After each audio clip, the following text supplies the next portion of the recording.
အခုနောက်ပိုင်းအသုံးပြုတာအတွေ့ရများလာပြီဖြစ်တဲ့သွေးကြဆေးစနီတပင်းအကြောင်းကိုဒီနေ့ပြောပြပေးချင်ပါတယ်။စနီတပင်းကမြန်မာနိုင်ငံကိုတကယ်တော့2012 2013ခုနှစ်လောက်က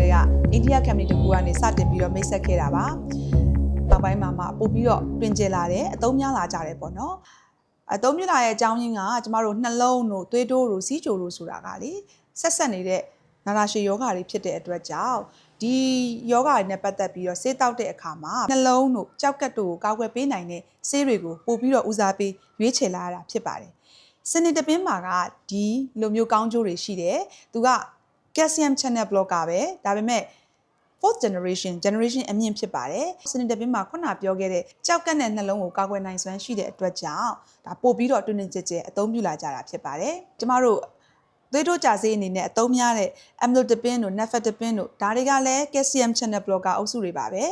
ဒီ calcium channel blocker အုပ်စုတွေမှာတွေ့ရတဲ့ side effect ဘေးရဆိုးကျိုးတွေကို generation အမြင့်ဖြစ်တဲ့ sinitabine calcium channel blocker ဆေးမှာကတော့တော်တော်လေးတွေ့ရနေသွားပါတယ်အရင် calcium channel blocker တွေတုန်းက channel တစ်ခု L type channel တစ်ခုပဲသူကပိတ်တယ်အခု sinitabine ကြတော့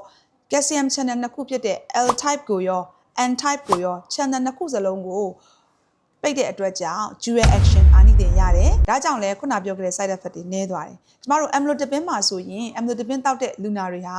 ခြေထောက်ဖောရောင်နဲ့ ankle edema side effect ကတော်တော်များများတွေ့ရတယ်။ဒီ sinitabine မှာကြတော့ခုနလိုမျိုးကြောက်ကတ်အဝင်သွေးကြောရောအထွက်သွေးကြောရော balance ဖြစ်အောင်ချက်ပေးတဲ့အတွက်ကြောင့်ဒီလို ankle edema side effect နည်းသွားတယ်။တော်တော်လေးလျော့နည်းသွားတာကိုတွေ့ရပါတယ်။တစ်ဆက်တည်းပြောရရင်ဒီကြောက်ကတ်တွင်း pressureသွေးဖိအားကိုဓာတ်ရိုက်ကျစေတာဖြစ်တဲ့အတွက်ကြောင့်စီးထဲမှာအသားဓာတ် protein ပါဝင်မှုကိုလည်းလျော့နည်းသွားစေပါတယ်။ဒါကြောင့်သူက renoprotective လို့ပြောရတာဖြစ်ပါတယ်။ကြောက်ကတ်ပေါ်မှာကောင်းကျိုးသက်ရောက်တဲ့ဆေးဖြစ်ပါတယ်။ nifedipine ဆိုလို့ရှိရင်လည်းရင်တုန်နဲ့ reflex tachycardia side effect တွေတွေ့ရတယ်။ sinitabine မှာကျတော့ N type channel ကိုပိတ်ပြီးတဲ့အတွက်ကြောင့်သူကဒီစိတ်လှုပ်ရှားမှုကိုထိန်းချုပ်ပေးတဲ့ sympathetic nervous system ပေါ်မှာသွားပြီးတော့ regulate ထိန်းညှိပေးတယ်။ဒါကြောင့် reflex tachycardia side effect နည်းသွားပါတယ်။နှလုံးကိုလည်းဝင်မပိစေတဲ့အတွက်ကြောင့် cardioprotective နှလုံးပေါ်မှာလည်းကောင်းကျိုးသက်ရောက်တဲ့ဆေးဖြစ်ပါတယ်။စနီတပင်းကိုဘယ်လိုလူနာတွေအဓိကတောက်သုံးသင့်လဲဆိုတော့စီးကျိုဒါမှမဟုတ်နာတာရှည်ကြောက်ကတ်ယောဂအခန့်ရှိတဲ့သွေးတိုးလူနာတွေမှာအဓိကသုံးသင့်ပါတယ်။နောက်ပြီးအသက်ကြီးပိုင်းသွေးတိုးလူနာတွေ essential hypertension သမားတွေဒီစီးထဲမှာအသားဓာတ်များတဲ့ protein urea များနေတဲ့လူနာတွေဒီလူနာတွေအတွက်ဆရာဝန်တွေကညွှန်ပေးကြပါတယ်။ onset အနေနဲ့တော့ဒီစနီတပင်းကိုတောက်ပြီး1နာရီ2နာရီတွင်းမှာဆေးအာနိသင်စရမှာဖြစ်ပါတယ်။တစ်ခါတောက်ပြီးရတဲ့24နာရီပတ်လုံးသွေးပေါင်ချိန်ကိုထိန်းထားပေးနိုင်ပါတယ်။ dose အနေနဲ့တော့5 mg 10 mg စသဖြင့်စပြီးတော့ညွှန်ကြားပေးလေးရှိပြီးတော့လိုအပ်တယ်ဆိုရင်တော့20 mg ထိတိုးပြီးတော့ဆရာဝန်တွေကညွှန်ကြားပေးကြပါတယ်။စနီတပင်းနဲ့ပတ်သက်ရင်သတိထားရမှာကဒီဆေးကိုအသေး enzyme ကနေအဓိကခြေဖြတ်တာဖြစ်ပါတယ်။ဒါကြောင့်မို့လို့အသေး enzyme တက်စေတဲ့ဆေးတွေဖြစ်တဲ့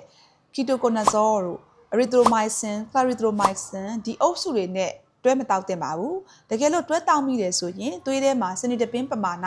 များလာပြီးတော့သတိထားဖို့လိုအပ်ပါတယ်။ဆေးလိုပဲ grapefruit ဖြော်ရည်ပေါ့နော်။ဒီဖြော်ရည်နဲ့တွဲတောက်တယ်ဆိုရင်လည်းစနီတပင်း level တက်လာနိုင်တဲ့အတွက်ကြောင့်သတိထားဖို့လိုအပ်ပါတယ်။အရေးကြီးဆုံးချက်ကတော့ဘယ်သွေးကြဆေးကိုမဆိုကိုယ့်သဘောနဲ့ကိုရက်လိုက်တာမျိုးဆေးပြောင်းတောက်တာမျိုးလုံးဝလုပ်လို့မရပါဘူး။ဆေးတောက်နေရင်းနဲ့ဒါခြေထောက်ဖောရောင်တာမျိုးတွေမူးဝေတာမျိုးရင်တုန်တာမျိုးတွေကြုံရတယ်အဆင်မပြေမှုကြုံရတယ်ဆိုရင်ဒါကို